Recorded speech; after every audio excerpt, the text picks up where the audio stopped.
Welcome to एके पाठशाला पिलामाने आज video आम आलोचना करवा तुमर सप्तम श्रेणी साहित्य बहिर जो विषयटी अच्छे जातीय पक्षी जो पद्यटी अच्छे तार संपूर्ण प्रश्न उत्तर आम आलोचना करवा जार लेखक होती अनंत पट्टनायक।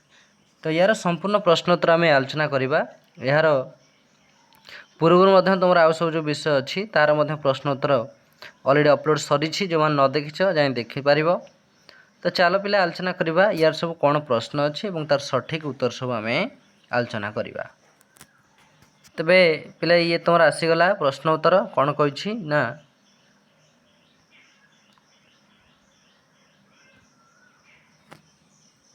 निम्न केते गुड़े प्रश्न दि जाइए कविता को आधार कर ठीक उत्तर पाखे ठीक चिन्ह दियो। अच्छा प्रथम प्रश्न कही कविता आधार रे रूपे सुकुमार गुणेर सरस क्या लक्ष्य करी कहुई जो कवितार रूपे सुकुमार गुणे सरस क्या कहुई ना मयूर को कहुई। तापर प्रश्न अच्छी भारतर गुण गर्व साहस शक्ति तथा मैत्री भाव क्या पाखरे ठूल होई क्या पाखरे ना मयूर पाखरे ठूल होई। परवर्ती प्रश्न देखिए आम परवर्ती प्रश्न अच्छी आकाशे बसला जलद मेला बिजुली तहिरे रचिला खेला यही पंक्तिटे क्यों ऋतुर कथा कहुई ऋतु क्यों ऋतुर कथा कही ना वर्षा ऋतु।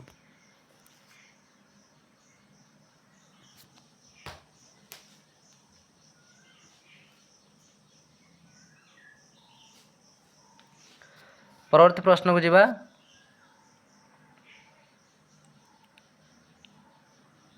परवर्ती प्रश्न अच्छी आस मेल करिबा निम्न कवितार केतक पंक्ति और तार संभावित अर्थ प्रदत्त होईछि दलरे बसी आलोचना करी से गुडी को जोड़िबा। अच्छा सत सुषमा को जाउछि दली अर्थ कौन ना शह शह सौंदर्य को टपी जाउछि। तापर अछि सुढळ नयने जिमु त देखी माने ढळ ढळ आखिरे मेघ को चाहिबा। तापर अछि आकाश बसिला जलद मेला अर्थात आकाश रे माଳ माଳ मेघ दृश्य हेबा। खोजे विनाशिब अराति बळे अर्थात वीरदर परे शत्रु को मारिया को खोजिबा। तापर छन छन मने कला पटेकी अर्थात कौन ना उच्छन मनरे पुछ टेकिबा। तो पे देखनी केमती आम जोड़िले। तापर परवर्ती प्रश्न को आम जीवा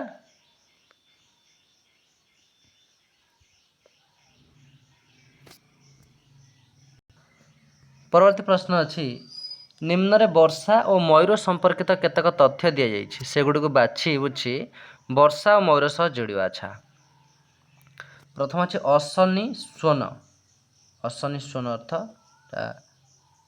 मयूर कथी जो सुढळ नयन कौन हम मयूर छन छन कलाप ये कौन मयूर तापर जलद मेला यहाँ मेघ कतिक जीव शीतल समीर यहाँ मेघ कतिक जीव तापर सुमंजुल चूल यहाँ मयूर कतिक आसो कदम्ब कुसुम्ब यहाँ मेघ कतिक जीव सुनील ग्रीवा मयूर कतिक आसो सबुज केदार यहाँ कौन हम ना मेघ कतिक तापर चतुरपण मयूर कतिक। तो पहले देख आम केमती जोड़िले परवर्ती प्रश्न को तापर आम जीवा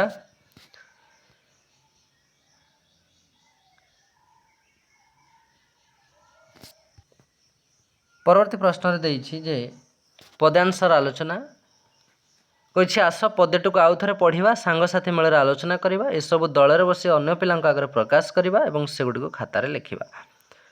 तो प्रथम प्रश्न अच्छी श्रवण रे ताहा बाजंते थरे रचिलारे गीति षडजस्वरे। तो यार उत्तर आलोचना करवा। तो पहले उत्तर एमती लिख श्रवण रे डट डट डट षडजस्वरे तापर लिख संक्षिप्त पद्यांशटी आम पठित सप्तम श्रेणी साहित्य सुमन पुस्तकर कवि अनंत पट्टनायक रचित जातीय पक्ष पद्यरू आसी प्रसंग कवि वर्षा आगमन समय मयूर आनंद उल्लास और तार मधुर स्वर विषय वर्णना कर कौन लिख पिले जे आकाश रे कलाहांडिया मेघ सांग को बिजुली और घड़घड़ीर शब्द शुणिले बनर अन्य पक्षी यथा शुआ सारी और कोइली भୟରେ नीरव हो जाती मात्र मयूर पर यही शब्द अत्यंत प्रिय अटे। मेघर से गंभीर गर्जन मयूरर कान में बाजिया मात्रे से आदौ भयभीत न हो बरं ଆବେଗ ଭରା ମନରେ ଗାଇ ଉଠେ। ସେ ନିଜର ମଧୁର ଷଡ଼ଜ ସ୍ୱରରେ ଗୀତ ରଚନା କରି ମେଘକୁ ସ୍ୱାଗତ ଜଣାଏ। ତାପରେ କ'ଣ ଲେଖିବ?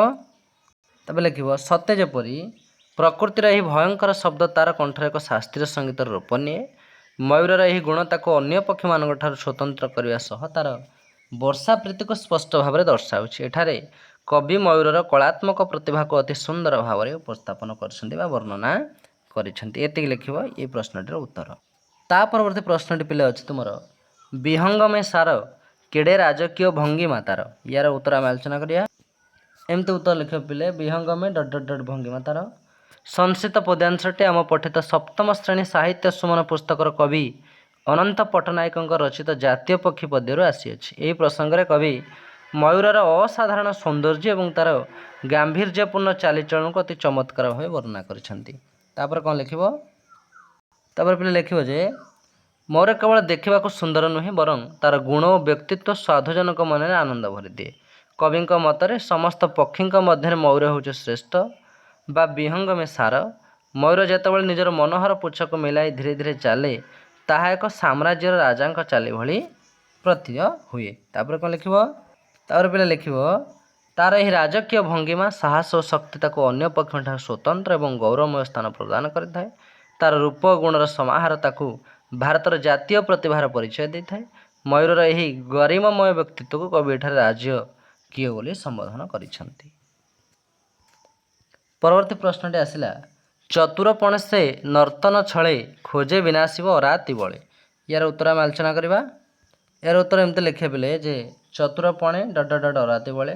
ସଂସ୍କୃତ ପଦ୍ୟାଂଶଟି ଆମ ପଠିତ ସପ୍ତମ ଶ୍ରେଣୀ ସାହିତ୍ୟ ସୁମନ ପୁସ୍ତକର କବି ଅନନ୍ତ ପଟ୍ଟନାୟକଙ୍କ ରଚିତ ଜାତୀୟ ପକ୍ଷୀ ପଦ୍ୟରୁ ଆସିଅଛି। ଏହି ପ୍ରସଙ୍ଗରେ କବି ମୟୂରର ବୀରତ୍ୱ ଏବଂ ଶତ୍ରୁ ବିନାଶ କରିବାର କୌଶଳ ସମ୍ପର୍କରେ ବର୍ଣ୍ଣନା କରିଛନ୍ତି। ତାପରେ ଲେଖିବ ମୟୂର କେବଳ ଏକ ସୁନ୍ଦର ପକ୍ଷୀ ନୁହେଁ ବରଂ ସେ ଅତ୍ୟନ୍ତ ଚତୁର ଏବଂ ସାହସୀ ମଧ୍ୟ। ବର୍ଷା ସମୟରେ ସେ ଯେତେବେଳେ ଆନନ୍ଦରେ ନୃତ୍ୟ କରେ ସେହି ନାଚ ପଛରେ ତାର ଏକ ଗୁପ୍ତ ଉଦ୍ଦେଶ୍ୟ ଥାଏ। ମୟୂର ନିଜର ନୃତ୍ୟ ମାଧ୍ୟମରେ ଅତି ଚତୁରତାର ସହ ଶତ୍ରୁ ବା ଅରାତିମାନଙ୍କୁ ଖୋଜି ବୁଲେ। ବିଶେଷ କରି ସାପ ବା ବିଷଧରମାନଙ୍କୁ ସେ ନିଜର ପ୍ରଧାନ ଶତ୍ରୁ ବୋଲି ଭାବେ ଏବଂ ସେମାନଙ୍କୁ ବିନାଶ କରିବା ପାଇଁ ସୁଯୋଗ ଖୋଜିଥାଏ। ମୟୂରର ସେହି ବୀରତ୍ୱପୂର୍ଣ୍ଣ ଗତି ଓ ଭୀତିପ୍ରଦ ରୂପ ଦେଖି ବିଷଧର ସର୍ପମାନେ ଭୟରେ ଲୁଚି ଯାଆନ୍ତି। କବିଙ୍କ ମତରେ ମୟୂରର ଏହି ଗୁଣ ଭାରତର ସାହସ ଓ ଶକ୍ତିର ପ୍ରତୀକ ଅଟେ। ତାର ରୂପ ସୁକୁମାର ହେଲେ ମଧ୍ୟ ସେ ଦୁଷ୍ଟ ବା ଖଳଜୀବମାନଙ୍କ ମନରେ ଭୟ ସୃଷ୍ଟି କରିଥାଏ। ମୟୂରର ଏହି ବୀରତ୍ୱ କୌଶଳକୁ କବି ଅତି ନିଖୁଣ ଭାବରେ ଏଠାରେ ବର୍ଣ୍ଣନା କରିଛନ୍ତି।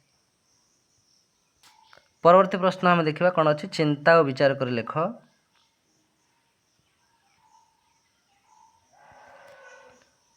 ତଳେ କିଛି କବିତାଂଶ ରହିଅଛି ସେଗୁଡ଼ିକୁ ମନ ଦେଇ ପଢ଼ ଓ ତାର ଉତ୍ତର ଦିଅ।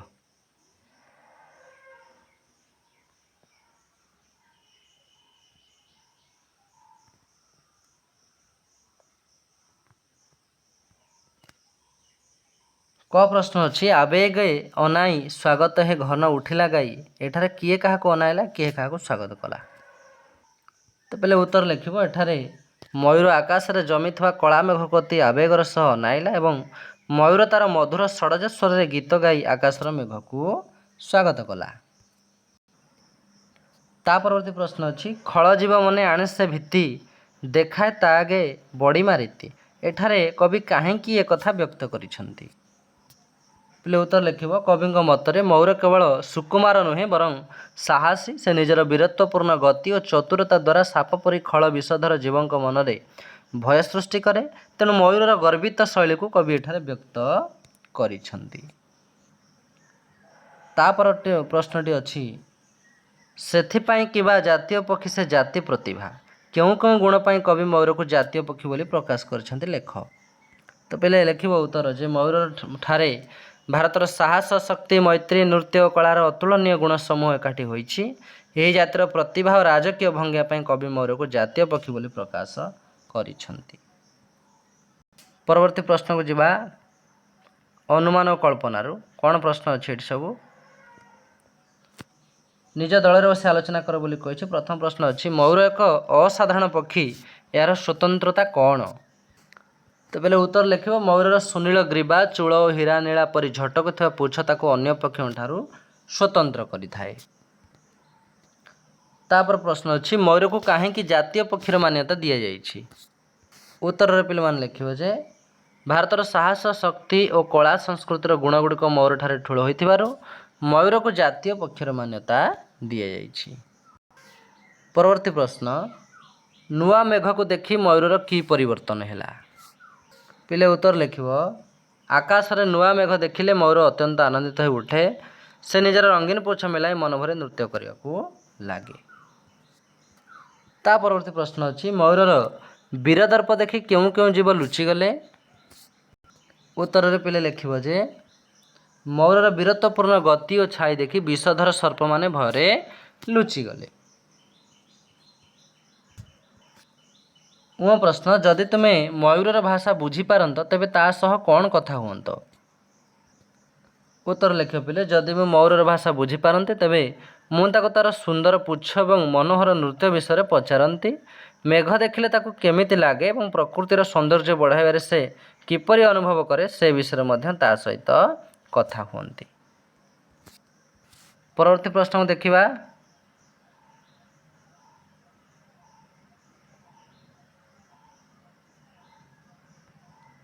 भाषा ये कौन कही जनाई एतिकी खुशी अंतरे नाचिला से पुणी द्रुत मंथरे देखि शुणी सब अथय मन झराइला नीर आकाश घन पी ताहा सुखे चाहिला मोर सजल मुखे। ये कहुई रेखांकित शब्द दुईट उपर ध्यान दियो अर्थात नाचिला और चाहिला। नाचिला और चाहिला ये दुईट रेखांकित शब्दरू मयूर नाचब चाहिए कार्य सूचित होउछि। यही कार्य सूचित होता पद को क्रियापद कहती। यही कवितार यहीपरि आउ केतक क्रियापद रही से गुड़ को खोजी लेख।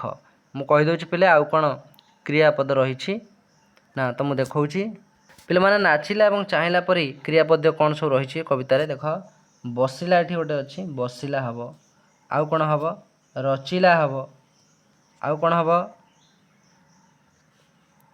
बचिला बसिला रचिला ये तुम्हें कवितार आउ मध्य सेमती बहुत गुड़े क्रियापद अच्छी तुम ताको लेख जमती को किसी कहूँ देख पिले फुलाई दोलाई सेमती लिख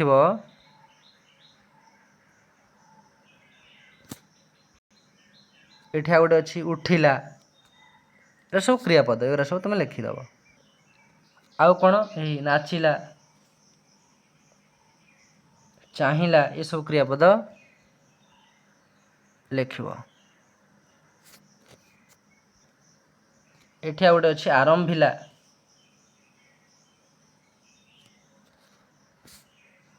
यही सब क्रियापद तुम्हें कवितार मु तुमको देखली तुम ताको लिखिनब। तो पे कवितार जो मु क्रियापद सब देखली ये नाचिला चाहिला परी ताको तुमको तुम्हें देखदेली तुमको तुम ताको लिखिनब। तापर कौन प्रश्न अच्छी नाम गुण संयुक्त बली।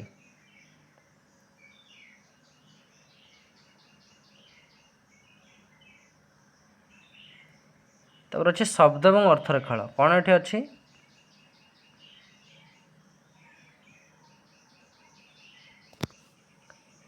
चढ़ई थंटर शब्द रही पंजुर भितर अर्थ शब्द सहित अर्थ को मिलाई श्रम हेबना व्यर्थ। अच्छा चढ़ई थंटर जो शब्द ये रही तार अर्थ यही पंजुर रही आम ताको मिलेଇବା।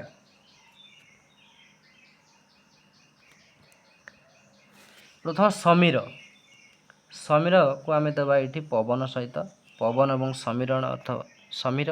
तापर विहंगम विहंगम हम खग और द्विज। तापर अच्छी अराती अराती कौन हम अराती तुम हम ऐरी बा शत्रु।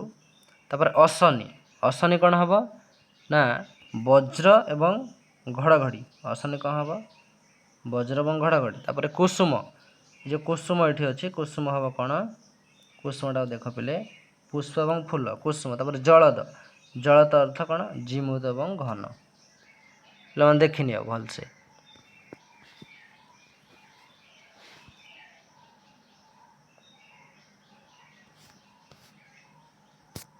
तापर प्रश्न अच्छे जे कवितार खोज ये गोटे कवितार देछि कही कविताटार प्रथम पद ये जो पदटी है कवितार प्रथम पद यही पदटी वर्षार आगमन कथा वर्णना कर ବର୍ଣ୍ଣନାତ୍ମକ ଶୈଳୀ ସେଇଭଳି କବିତାରେ ମୟୂର ବର୍ଣ୍ଣନା ତାର ରୂପର ଗୁଣର ବର୍ଣ୍ଣନା ରହିଅଛି ତାହା ଖୋଜି ବାହାର କର। ସ୍ୱାଗତ ହେ ଘନ ଉଠିଲା ଗାହି ଏହି ବା ଏହା କବିତାରେ ପ୍ରଦତ୍ତ କଥୋପକଥନ ଶୈଳୀର ନମୁନା। ଆଚ୍ଛା ତାର କୁହାଯାଇଛି ଯେ କବିତାର ଏହି ପଦଟିରେ ଆକାଶ ବିଜୁଳି କଦମ୍ବ ସମୀର ଶବ୍ଦର ପ୍ରୟୋଗ ଲକ୍ଷ୍ୟ କର। ବର୍ଷା ଋତୁର ବର୍ଣ୍ଣନା ପାଇଁ ଏ ଶବ୍ଦ ଗୁଡ଼ା ଆବଶ୍ୟକ ରହିଛି ଏହାକୁ ନେଇ ଆଉ ଗୋଟେ କବିତା ଲେଖିଲେ ଏଇଭଳି ହୋଇପାରେ ତାହା ମଧ୍ୟ ଲକ୍ଷ୍ୟ କର। ଏରା ସବୁ ପିଲା ତୁମକୁ ଲକ୍ଷ୍ୟ କରିବା ପାଇଁ କୁହାଯାଇଛି। ତାପରେ କହିଛି ଯେ ତୁମେ ଏଇଭଳି କବିତା ଲେଖିବାକୁ ଚେଷ୍ଟା କର ବନ୍ଧୁ ମେଳରେ ଆଲୋଚନା କର। ତାହେଲେ ଏତିକି ଥିଲା ତୁମର ପ୍ରଶ୍ନ ଉତ୍ତର। ପୂର୍ବରୁ ସବୁ ଯେଉଁ ପ୍ରଶ୍ନ ଉତ୍ତର ଅପଲୋଡ଼ ହେଇଛି ତାକୁ ଯଦି ନ ଦେଖିଛ ପିଲାମାନେ ଶୀଘ୍ର ଦେଖିଦିଅ।